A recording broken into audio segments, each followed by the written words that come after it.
They didn't give us the name. We earned it. Not from pity, not from poverty, but from power. Raw, undeniable African power. Nigeria, the giant of Africa. But how did this name begin? And why do they now whisper it, not shout it? This is the story of how a sleeping giant once stood tall and why it must rise again. Born of fire and fortune. At independence in 1960, Nigeria was Africa's most promising child, a country of over 45 million people, more than the population of the UK at the time, rich in oil, cocoa, palm oil, tin, coal, rivers, brains, beauty. From Zik to Tafawa Balewa, the world watched us with awe. We had the largest black population on Earth. We led peacekeeping in Congo. We inspired Ghana. We challenged Britain without fear. Nigeria was not just big in body, it was bold in spirit, the land of wealth and hustle. By the 1970s, oil poured like rain. Lagos buzzed with ambition. Nigerians traveled the world with green passports that opened doors. From Chinua Achebe's pen to Wole Soyinka's Nobel to the engineering brilliance of Nigerian railways and NEPA, Nigeria was producing, building, inventing.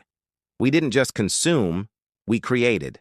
We built Africa's first TV station. We constructed the Eco Bridge, Third Mainland Bridge, National Theater, with Nigerian minds and African hands.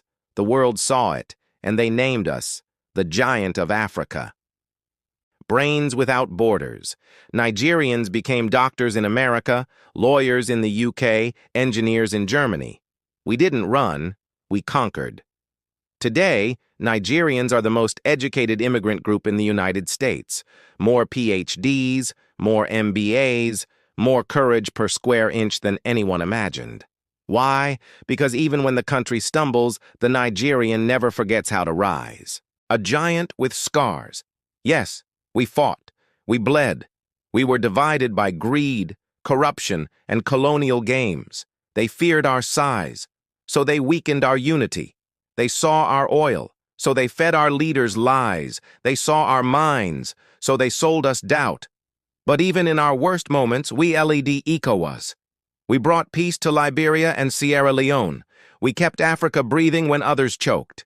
Even now, the world copies our Afro beats, our slang, our swagger. We are the source, whether we know it or not. The awakening. The name Giant of Africa was never about size alone. It was about spirit, strength, potential. The world saw it. Do we? Look around. A country of over 200 million souls. A youth population bigger than the entire population of some nations. Creatives, coders, hustlers, healers, inventors. We are young, loud, and unbreakable. The giant is not dead. It is sleeping, and when it wakes, the world will feel it. Nigeria is not finished. Nigeria is not a mistake.